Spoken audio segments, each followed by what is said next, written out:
Amén y gracias a Dios. Muchas gracias, Gloria, por hacerte cargo.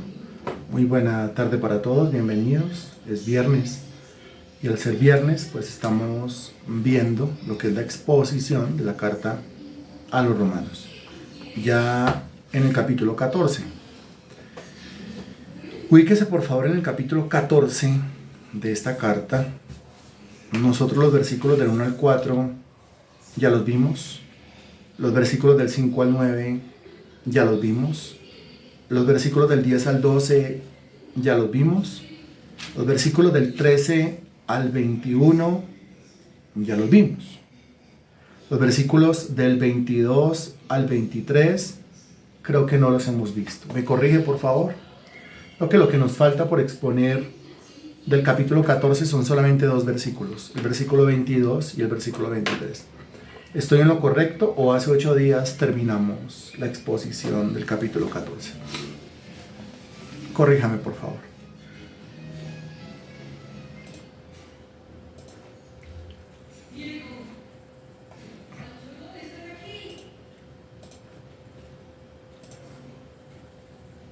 Revise, por favor, sus notas y me avisa. Me dice.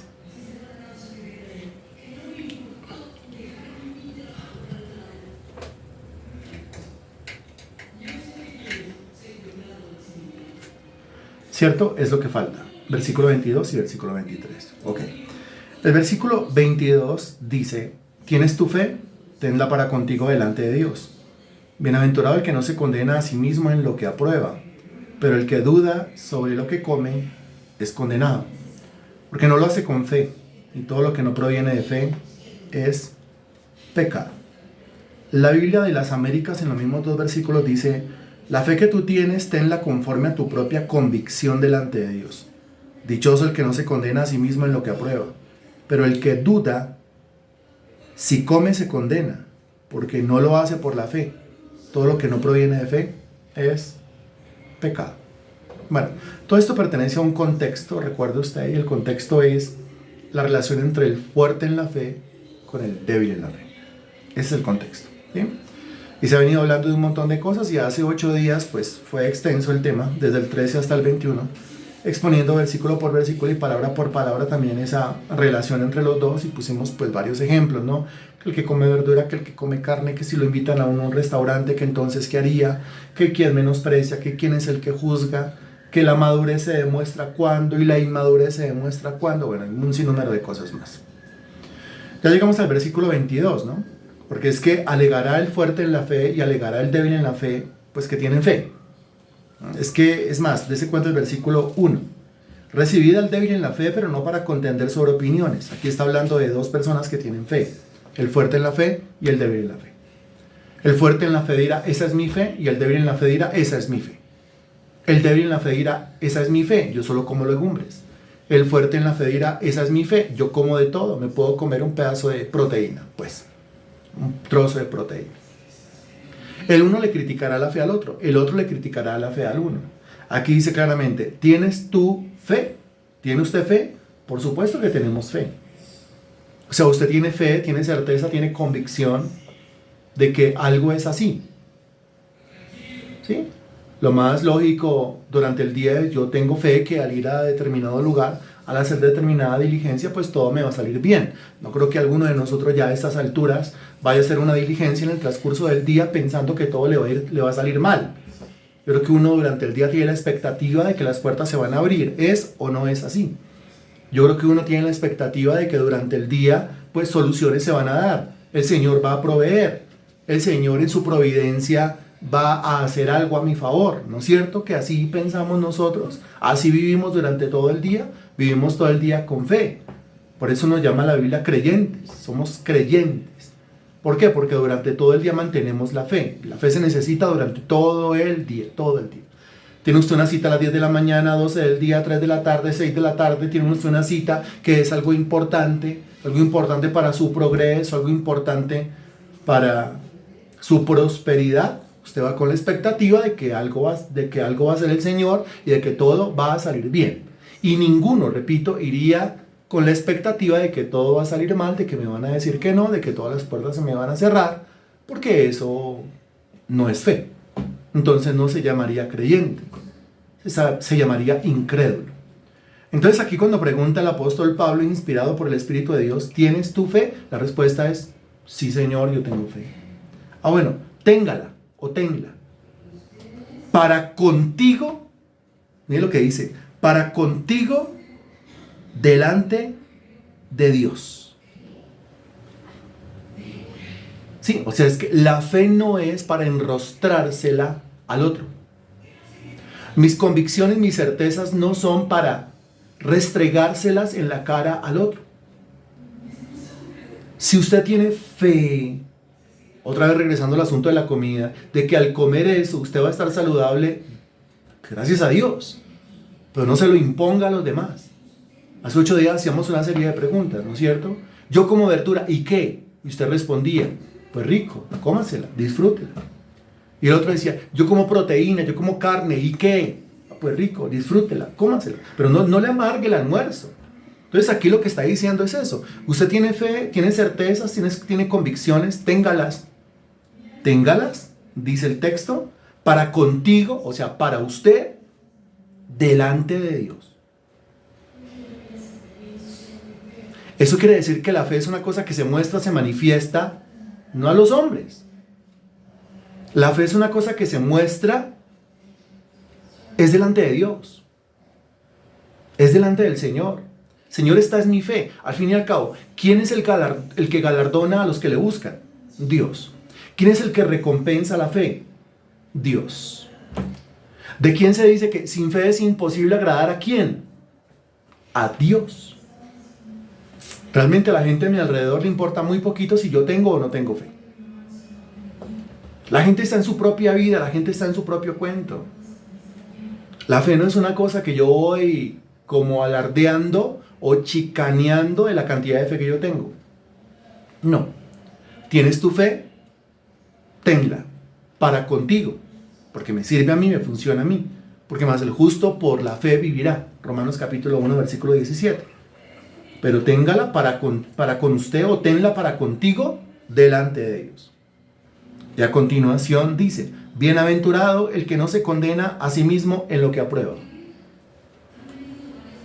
Eso de condenar, porque ya pasamos por Romanos 8.1 que dice, ahora pues ninguna condenación hay para los que están en Cristo Jesús. Pues no se refiere a esa clase de condenación que hace que una persona vaya al lago que arde con fuego y azufre. No se está refiriendo a esa clase de condenación.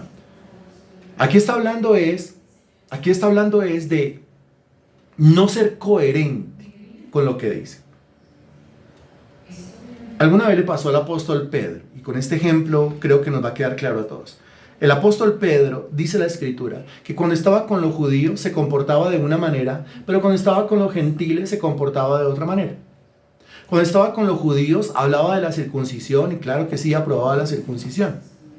Cuando estaba con los gentiles, pues entonces no aprobaba la circuncisión, entonces no, la circuncisión no es buena. Al fin, que si es buena o no es buena. Es decir, había como un cambio de semblante y había como un cambio de argumento en Pedro cuando estaba con los gentiles, y había un cambio de argumento en Pedro cuando estaba con los gentiles. Uno con los judíos, era otro con los gentiles. Hablaba una cosa con los judíos, hablaba otra cosa con los gentiles. El apóstol Pablo dice que el pecado que cometió Pedro fue el pecado de hipocresía. Dice que su hipocresía era reprochable.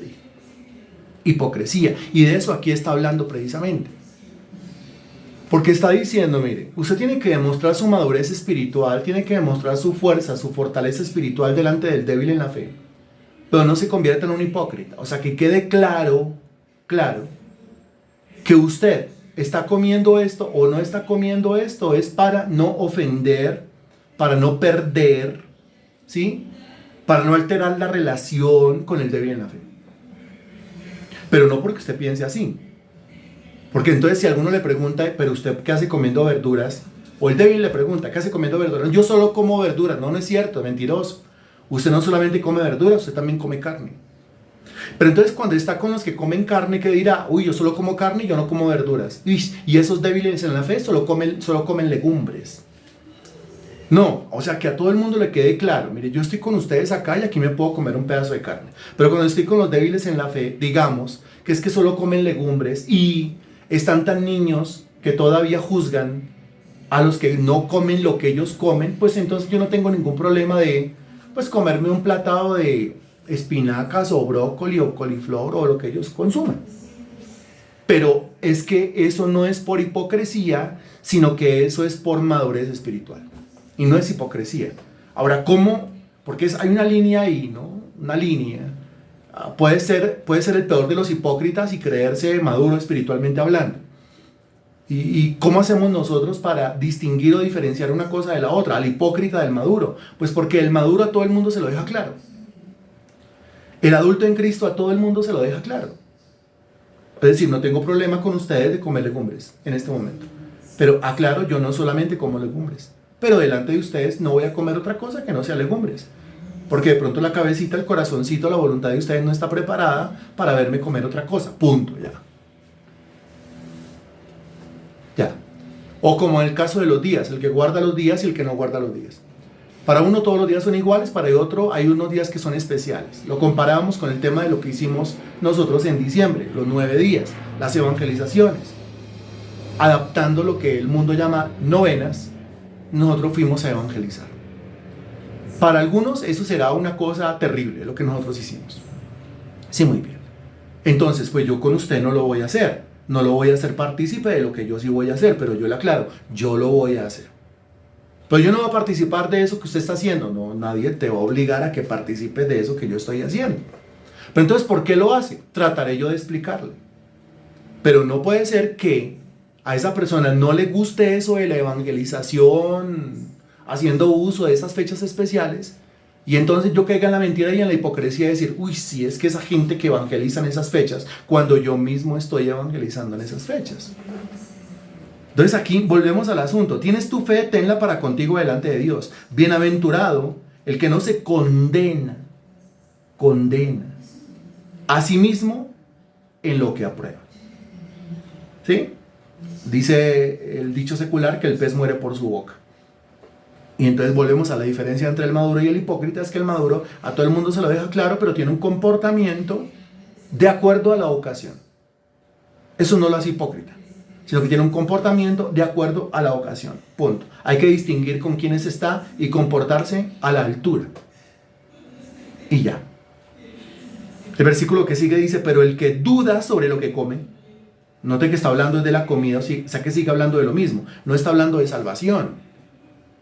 Está hablando es de la comida, el trato con los débiles en la fe. El que duda sobre lo que come es condenado. Otra vez aparece la palabra condenación, ¿sí?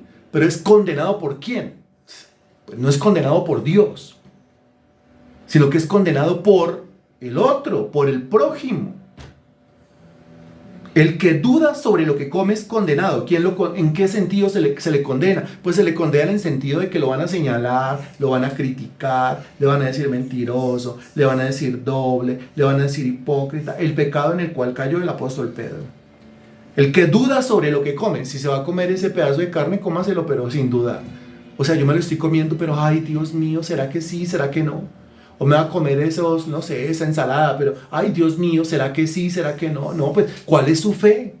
No, mi fe es que esto es lo que yo me tengo que comer para la gloria de Dios. Pues cómaselo entonces y glorifique a Dios. Mi fe es que yo no puedo comer eso. Porque si yo como eso, dejaré de glorificarlo, pues entonces no se lo coma. Aquí claramente lo que se dice es que todo lo que hace el cristiano tiene que hacerlo con fe. Todo. Si lo hace sin fe es pecado. Desde una pequeña vuelta de diligencia. Va a ir a pasar una hoja de vida para conseguir un trabajo. Dice que tiene que ir con fe. Si va sin fe, movido por otra cosa, movido porque lo mandaron, movido porque después le preguntan, ya pasó la hoja de vida, movido por cualquier otra cosa, dice que es pecado. La parte final del texto dice, todo lo que no proviene de fe es pecado. ¿Por qué es pecado? Pues es que es muy fácil de interpretar, porque lo que no proviene de fe, ¿qué es lo contrario a la fe?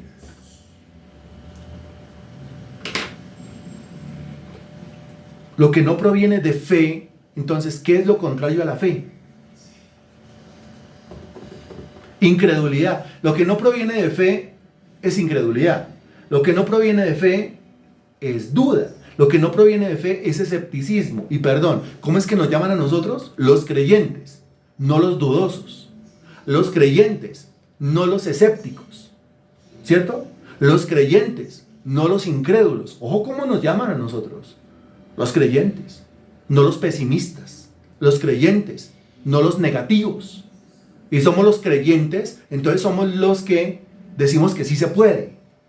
Recuerde, todo lo puedo en Cristo que me fortalece. ¿Qué es lo que hay en mi boca? No se puede. Siempre el pero a todo proyecto que tiene que ver con Dios, pues hay que revisar entonces la vida. Hay que revisar entonces en qué yo estoy creyendo. Porque repito, si yo soy escéptico o soy negativo o soy cínico, eso ya lo vimos también en un curso. ¿Sí? O soy pesimista, o soy lleno de dudas, o soy lleno de tinieblas, pues entonces ¿dónde está lo creyente? Por eso el texto dice claramente que lo que no proviene de fe es pecado. Que lo que no proviene de fe tiene que ver con todo eso que acabamos de decir. Vuelvo y se lo repito, lo que no proviene de fe entonces va a provenir de la incredulidad. Por supuesto es pecado. Lo que no proviene de fe va a provenir del pesimismo. Por supuesto es pecado. Lo que no proviene de fe va a provenir del negativismo. Por supuesto es pecado. Lo que no proviene de fe va a provenir de las dudas. Por supuesto es pecado. En palabras, en una sola frase, todo lo que no proviene de fe es pecado. La Biblia de las Américas dice, todo lo que no procede de fe es pecado. Es exactamente lo mismo. Y así de esta manera, pues nosotros terminamos, que llegamos al versículo 23. Entonces terminamos la exposición del capítulo 14. Pero no hemos terminado el tema. Porque el tema va hasta capítulo 15, versículo 13. ¿Sí? Cuando lleguemos al versículo 13, habremos terminado la última unidad. Y ya a partir del capítulo 15, versículo 14, con lo que usted se encuentra es con las conclusiones y los saludos finales. ¡Qué impresionante! Eso quiere decir que esto está por terminar. A ver hasta dónde alcanzamos a adelantar hoy. Romanos capítulo 15, versículo 1. Ubíquese ahí, por favor. 15, 1. Aquí encontramos en estos versículos, primero versículos del 1 al 6. 1, 2, 3, 4, 5 y 6. En estos 6 versículos encontramos nosotros a alguien que se nos pone como ejemplo de paciencia. ¿Ejemplo de qué? Ejemplo de paciencia. Paciencia. ¿Pero por qué se nos habla de paciencia? Porque sigue hablando de lo mismo. Aquí, ¿quién es el que tiene que llenarse de paciencia para con quién? A ver, analícelo, por favor, y responda. ¿Quién es el que tiene que llenarse de paciencia para con quién? Es más, eso es muestra de madurez. ¿Sí? El más paciente siempre es el más maduro. El más maduro siempre es el más paciente. Pero ¿quién es el que tiene que llenarse de paciencia para con quién? La pregunta para Gloria, para Marta León, para Natalia, para Juan Esteban, para Magda, para Zoila, para Diva, para Ana Milena, para Marley, para María Sánchez. ¿Quién? ¿Quién? ¿Quién? ¿Quién? Ah, pues el fuerte en la fe, muy bien. El fuerte en la fe para con el débil en la fe. No le pida al débil en la fe que se llene de paciencia, ¿no ve que es débil? Y así como es débil en la fe, es débil en el conocimiento, es débil en la doctrina, es débil en el evangelio, es débil en todo lo que es el fruto del Espíritu Santo, es débil en la paciencia, o sea, tiene poca paciencia. Pero el fuerte en la fe, no solamente es fuerte en la fe, es fuerte en el conocimiento, es fuerte en el evangelio, es fuerte en la doctrina, es fuerte en todo lo que tiene que ver con el fruto del Espíritu Santo, es fuerte en la paciencia. A ver, en una sola frase, una respuesta completa. Bien, Natalia, el fuerte en la fe para con el débil en la fe. El fuerte en la fe para con el débil en la fe. Muy bien, María Sánchez. De eso estamos hablando. Y no nos salimos de ahí. La lección no ha acabado, como se puede dar cuenta. El capítulo 14 se acabó, pero la lección no. El capítulo 14 se acabó, pero el tema no. El tema sigue hasta el capítulo 15. Sigue hablando de lo mismo. Dese cuenta que es así, mire. Versículos del 1 al 6. Así que los que somos fuertes debemos soportar las flaquezas de los débiles. ¿Sí se da cuenta que está hablando de lo mismo? Ya no en el capítulo 14, en el capítulo 15. Pero sigue hablando de lo mismo. Así que los que somos fuertes debemos soportar las flaquezas de los débiles. Característica de un débil, está lleno de flaquezas. O sea, lados flacos, lados débiles, lados anémicos, áreas débiles, áreas flacas, áreas raquíticas. De eso está hablando. O llámelo un montón de defectos. Un montón de cosas que no tienen que estar ahí. Ahí las tiene. Un montón de debilidades. Muy bien. ¿Qué hace el fuerte en la fe cuando ve que el débil en la fe está lleno de ese montón de debilidades, ese montón de flaquezas, ese montón de cosas que no tienen que estar ahí? Pues no lo puede menospreciar. Uy, es que ese débil en la fe. Sí, claro, es débil en la fe, obvio que es así. Por eso se llama débil en la fe. Pero usted como fuerte en la fe, ¿qué va a hacer? Bueno, yo como fuerte en la fe, entonces lo voy a soportar. Ahí dice claramente. Los que somos fuertes debemos soportar las flaquezas de los débiles. Soportar. De la palabra soporte. ¿Qué es un soporte? Soporte es eso que usted pone debajo de las lavadoras. Soporte es eso que usted pone debajo de las estufas. Soporte es eso que usted pone debajo de la nevera. Característica de un soporte. Es algo en una sola palabra. Característica de un soporte. Un soporte es algo en una sola palabra. Es algo en una sola palabra. Cuando usted llegue a esa palabra, va a entender todo el contexto. ¿Es algo? No. Es algo, es la palabra en cuestión. Característica de un soporte. Un soporte es algo, una sola palabra. Es algo, ¿de qué estamos hablando? ¿De quién estamos hablando? ¿Quién es el que tiene que soportar? Así es un soporte. Ahí está Natalia, muy bien. Un soporte es algo fuerte. Si no es fuerte, no lo ponga de soporte. Porque el peso de la nevera lo va a aplastar. El peso de la lavadora lo va a aplastar. El peso de la estufa lo va a aplastar. Como cuando va a despinchar el vehículo. Algo tiene que soportar el peso del vehículo. Algo fuerte tiene que soportar el peso del vehículo. Eso es un soporte. Característica de un soporte. Algo fuerte. Solamente una persona fuerte puede soportar al otro. Si está siendo aplastado por las flaquezas de los débiles, entonces no es soporte. O sea, no es fuerte. Ojo esto, ¿no? Que si yo digo es que no lo tolero, es que no lo aguanto y salgo corriendo. Ojo, si yo digo no lo tolero, no lo aguanto y salgo corriendo, vuelvo y se lo repito. Si yo digo es que no lo tolero, es que no lo aguanto y salgo corriendo, esto está revelando mi debilidad. Entonces yo no puedo ser llamado soporte y yo no puedo ser llamado fuerte en la fe. Yo tengo que ser llamado débil en la fe. Porque no ve que me aplastan las debilidades de los demás, me aplastan las flaquezas de los demás. Característica de una persona fuerte en la fe. Logra soportar las flaquezas de los demás. Logra soportar el peso de las flaquezas, debilidades, embarradas, inmadureces de los otros. ¿Qué tan importante entonces es ser maduro? ¿Qué tan importante es ser maduro? Dígame. Pregúntele a la nevera qué tan importante es el soporte. Pregúntele a la lavadora qué tan importante es el soporte. Pregúntele al vehículo qué tan importante es el soporte. Pregúntele a una puerta qué tan importante es el soporte que tienes en sus llamadas bisagras, que son las que soportan el peso de la puerta o el peso de la ventana. ¿Qué tan importante es? Pues muy importante. Si no hay un soporte en las ventanas, se caen las ventanas. Si no hay un soporte en la puerta, se caen las puertas. Si no hay un soporte sosteniendo el peso aplasta lo que sea. Y si se deja pegado al piso, pues se pudre, ¿no? Si una lavadora queda pegada al piso, cuando usted barre, cuando usted trapee, el agua comienza a comerse la nevera.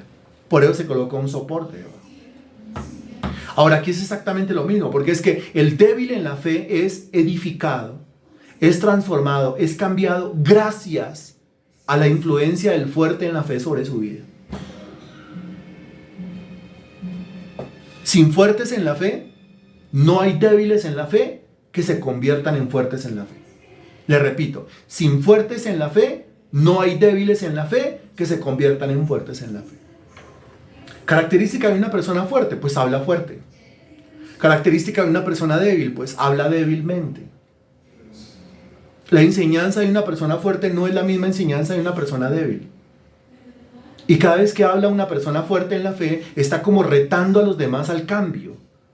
Los está invitando a la transformación, los está invitando a que hagan algo para Jesucristo. Mientras que el débil en la fe, como está lleno de debilidades, como está lleno de flaquezas, pues él no le quiere servir. ¿Por qué? Porque solamente piensa en sus problemas. Pero lleva 30 años pensando en sus problemas. 30 años sentado en la banca de una iglesia pensando en sus problemas y nada que los soluciona. Le propongo una vida más interesante. Busquemos primeramente el reino de Dios y su justicia. Usted ya sabe todo lo que pasa después. Así que los que somos fuertes debemos soportar las flaquezas de los débiles. Entonces, característica de un débil, flaquezas. Característica de un fuerte, soporta. Buena pregunta para hacer, ¿no? ¿Es usted fuerte o es usted débil? Porque una de las principales características de una persona fuerte es la capacidad de soportar. ¿Es usted fuerte o es usted débil? Porque una de las principales características de una persona fuerte es su capacidad de aguantar.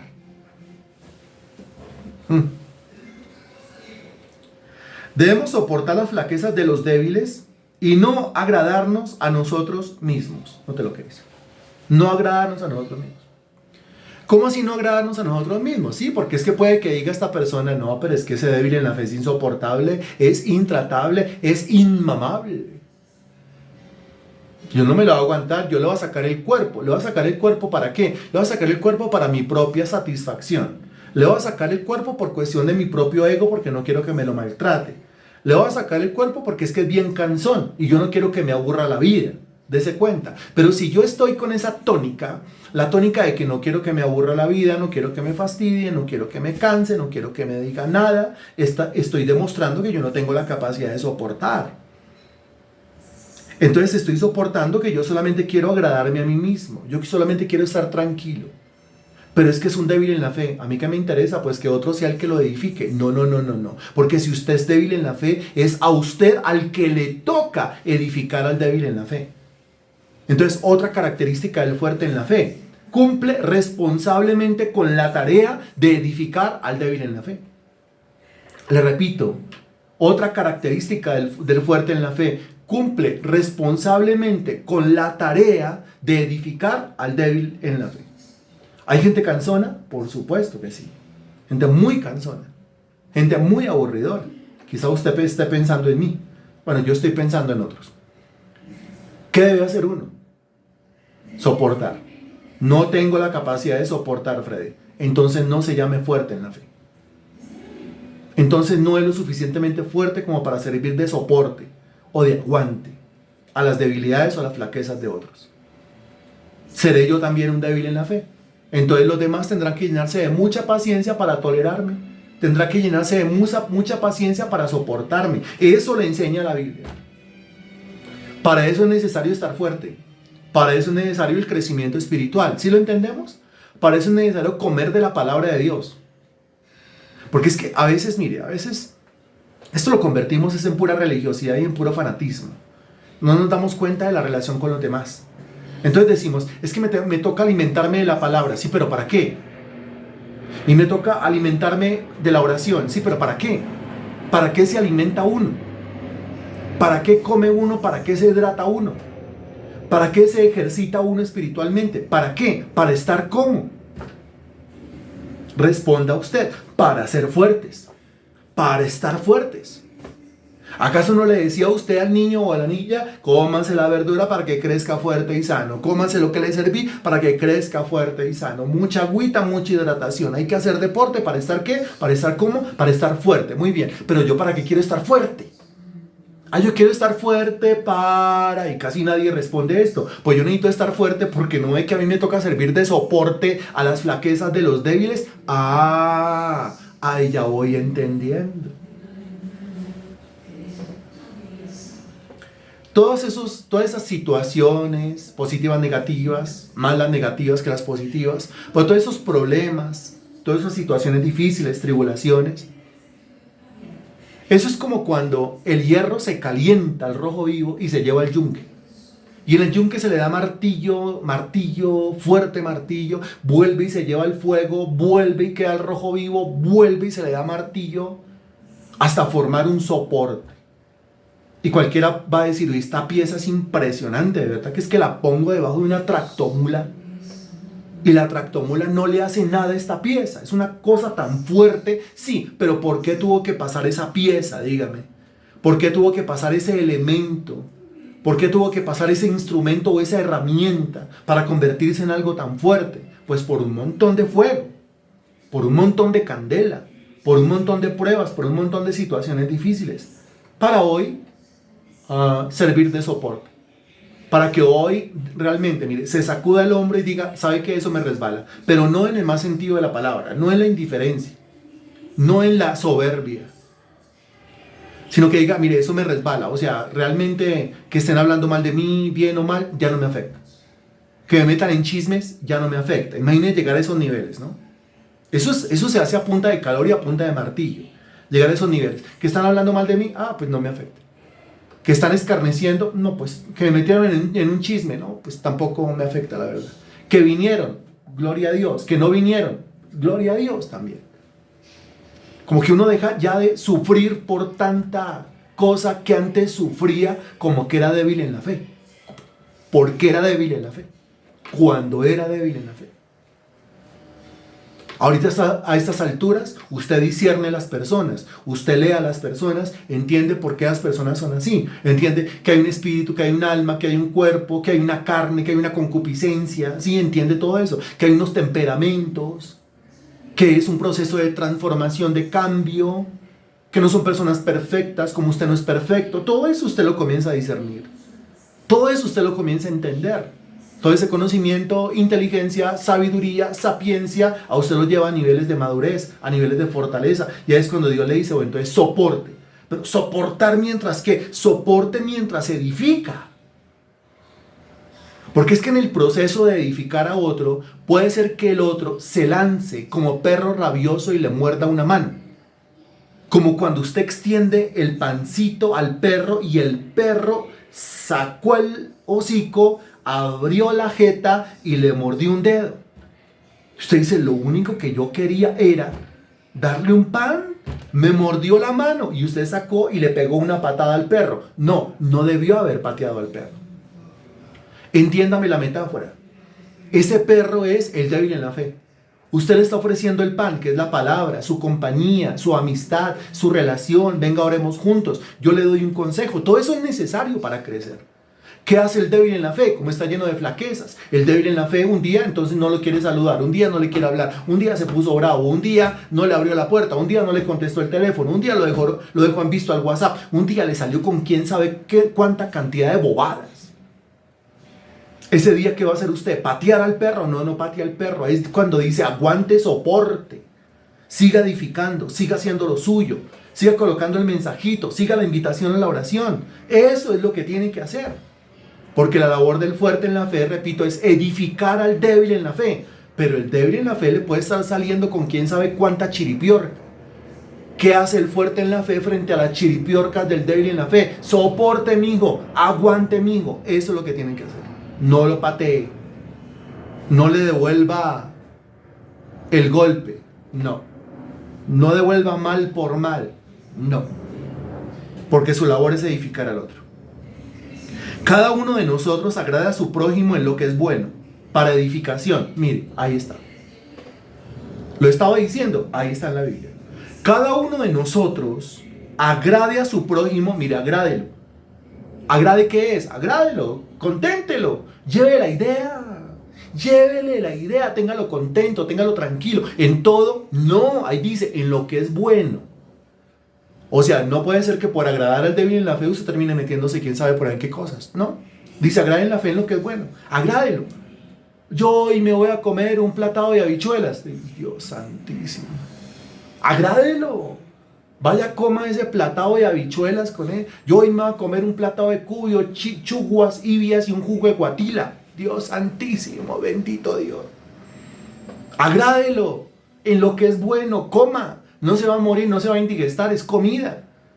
coma, agrádelo en lo que es bueno. Pero a continuación dice, para edificación. Sí, porque usted comiéndose un platado de cubios, chuguas, ibias, más un jugo de guatila, pues tiene la oportunidad perfecta para seguirle hablando la palabra de Dios, para seguir orando, para seguirlo edificando.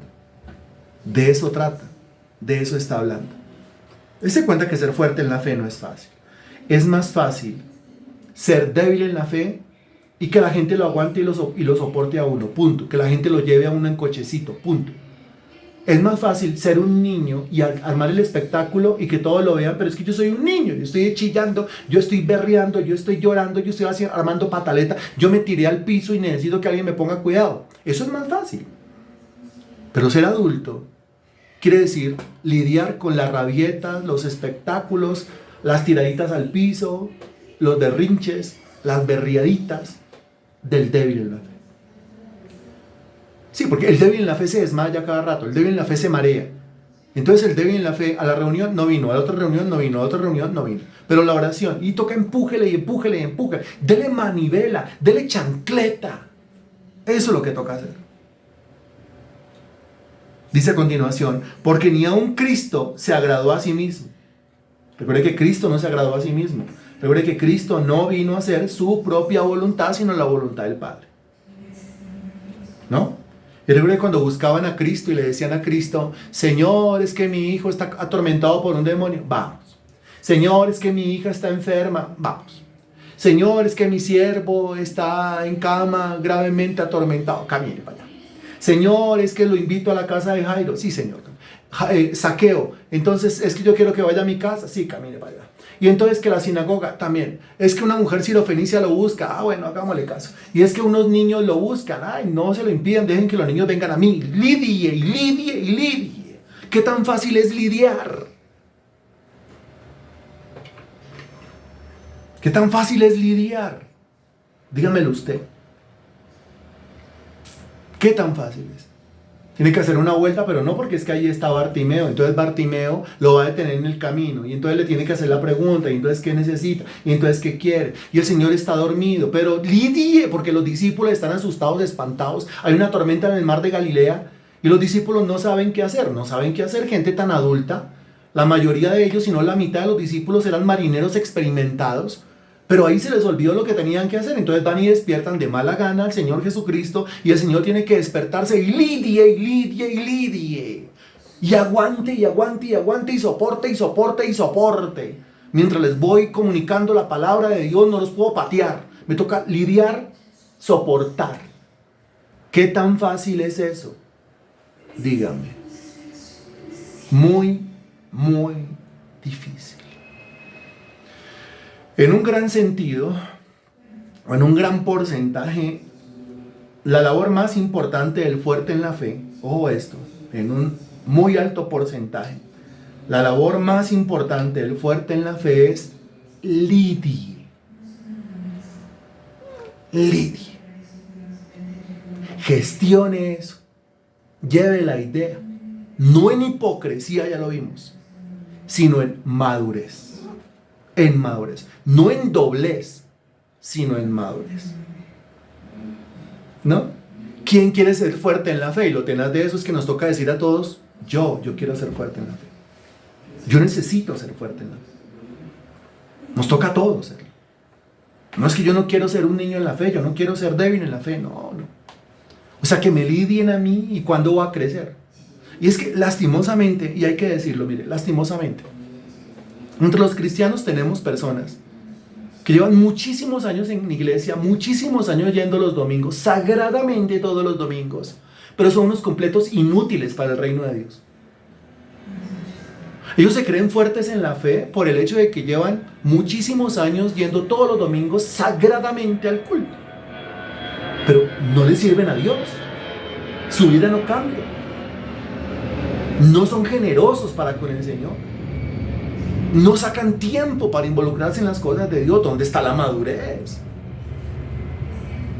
Esto es una persona inmadura, niña en Cristo, débil en la fe, que lleva 30 años sentado en la banca de una iglesia. ¿Y puede pasar? Sí. ¿Y sabe a qué se parece? Se parece a la clase del profesor Girafales. ¿Qué es la clase del profesor Girafales o qué encuentra usted en la clase del profesor Girafales? En la clase del profesor Girafales usted encuentra a gente adulta, porque todos son adultos. Kiko es un adulto, Popis es adulta, Chilindrina es adulta, Ñoño es adulto, el Chavo es adulto, Godine es adulto. Son adultos, pero su comportamiento, forma de pensar, forma de hablar es completamente de niños. De niños. Ahora, que si quiero yo en el aula virtual o que si quiero yo los domingos tener una clase semejante a la del profesor Girafales, Dios me libre. Santísimo Dios, no, yo no quiero eso. Ponme a hacer otra cosa entonces para el reino de Dios. Quiero lavar baños para el reino de Dios, pero yo no quiero tener eso. Ni quiero ser parte, ni quiero tener eso. No quiero liderar, no quiero presidir eso. No, yo no quiero hacerlo. No, más bien una clase de adulticos. Adultos que entienden qué significa ser adulto en Cristo, que entienden qué significa ser fuerte en la fe y que son verdaderos soportes. Soportes. Porque a ver, que le escriba al uno, me duele el estómago, venga, yo le doy un consejo y le muestro en la Biblia lo que dice con respecto al dolor de estómago.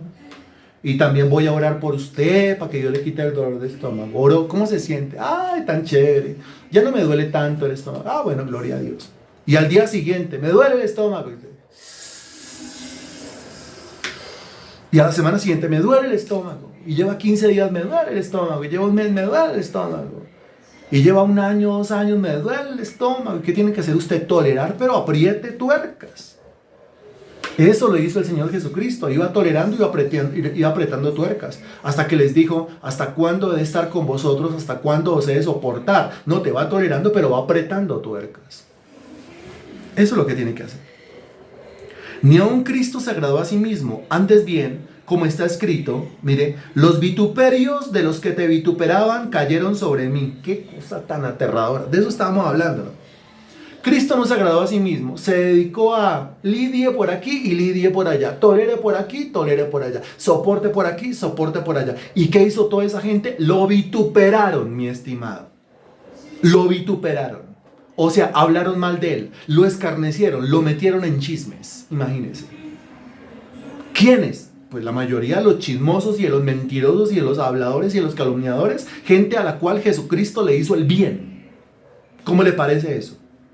Que si el Señor sabe qué es hacer el bien y que la persona a la cual usted le está haciendo el bien termine metiéndolo por ahí a usted en un problema, o termine clavándole el puñal, o termine traicionando, dejándolo, abandonándolo, dejándolo tirado, que si el Señor sabe qué es eso, claro que lo sabe. ¿Pero qué hizo el Señor? Siguió. ¿Pero por qué? La gente no se lo merece. Sí, la gente no se merece absolutamente nada, pero es que Él no lo hacía por la gente. Acuérdese que Él no lo hacía por la gente. Él no dijo que venía a hacer la voluntad de la gente, Él dijo que venía a hacer la voluntad del Padre. No lo hacía por la gente. Es que el Padre se lo había encomendado. Entonces Él mira a la gente y dice, estos solo se merecen el lago que arde con fuego y azufre. Pero yo no lo hago por ellos. Mi compromiso ni siquiera es con ellos. Mi compromiso es con el Padre, que siempre es bueno. El Padre que nunca falla. El Padre que nunca deja. El Padre que nunca abandona. El Padre que siempre es fiel. Entonces por el Padre yo voy a seguir. Pero Judas le está sacando plata y Judas lo va a traicionar con 30 monedas de plata. Y entonces, ¿cómo sigue con Judas? Vote a Judas, saque a Judas. Es que no lo hago por Judas. Lo hago por el Padre. Pero ¿dónde están los discípulos? Todos se fueron. Hiere al pastor y serán dispersas las ovejas. ¿Qué hicieron los discípulos en el huerto de Getsemaní cuando llegó Judas con los soldados? Pues todos salieron corriendo, lo dejaron solo. ¿Lo dejaron solo en el peor momento de su vida? Sí, Señor. En el peor momento de su vida. En la crisis más terrible por la cual tuvo que pasar nuestro Señor Jesucristo, lo dejaron solo. Los discípulos, los hermanos, la mamá, todo el mundo lo dejó solo. Tuvo que enfrentar los juicios solo. Ninguno se puso en medio de él, nadie, absolutamente nadie. Todos salieron corriendo. Hasta el envalentonado Pedro, que le cortó la oreja a Malco ya cuando lo apresaron, salió corriendo. Y con todo y eso el Señor no abortó, no dejó, no salió corriendo. ¿Por qué? Porque no lo hace por la gente. Es que entiéndalo, es que el Señor no lo hace por mí. El Señor lo hace por el Padre. Y yo, no, pues yo no lo hago por la gente. Entonces yo lo hago por el Padre. Igual. Lo hacemos por Dios. Y eso entonces nos llena de la capacidad de tolerar y de soportar las flaquezas de los débiles. Porque las cosas que se escribieron antes, para nuestra enseñanza se escribieron. ¿Note? Y aquí está hablando de Jesucristo, ¿no? Las cosas que se escribieron antes, o sea, lo que se escribió con respecto a Cristo, para nuestra enseñanza se escribió. O sea, que la vida de Cristo nos sirve a nosotros como ejemplo. Él pasó por todo eso, sí. Está pasando por algo semejante. Acuérdese siempre que Cristo es el sumo sacerdote de su profesión. Y Cristo pasó por todo eso para compadecerse ahora de todo aquello por lo cual nosotros pasamos o atravesamos. A fin de que por la paciencia y la consolación de las Escrituras tengamos esperanza. Note, a fin de que por la paciencia y la consolación de las Escrituras tengamos esperanza. Se mencionan tres cosas: la paciencia, la consolación y la esperanza. La paciencia, me lleno de paciencia ¿cuándo? Cuando yo encuentro sobre todo al que es el máximo ejemplo en la Biblia, que es Cristo. Y yo lo encuentro tolerando, aguantando, lidiando, lidie. La gente traicionándolo, metiéndole el puñal, metiéndole la espada por la espalda, dejándolo solo en el peor momento de su vida. ¿Qué hizo el Señor? Se llenó de paciencia. Eso me llena de paciencia a mí. Eso me consuela a mí. Y eso me llena de esperanza a mí.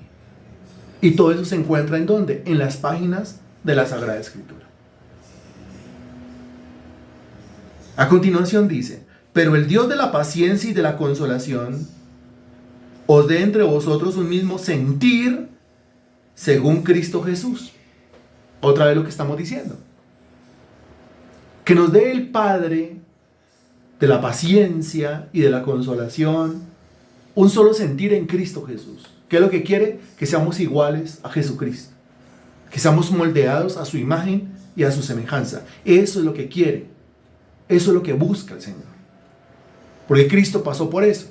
Porque tenía que pasar. Y para dejarnos un ejemplo a nosotros. Para que unánimes a una voz glorifiquéis al Dios y Padre de nuestro Señor Jesucristo. Qué impresionante, ¿no? Saquemos aquí unas conclusiones, aunque no hemos llegado al final.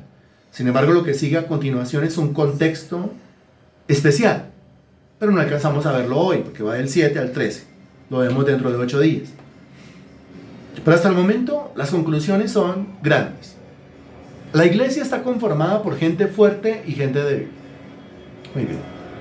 La fortaleza y la debilidad depende de la fortaleza o debilidad en cuanto al conocimiento de la palabra de Dios.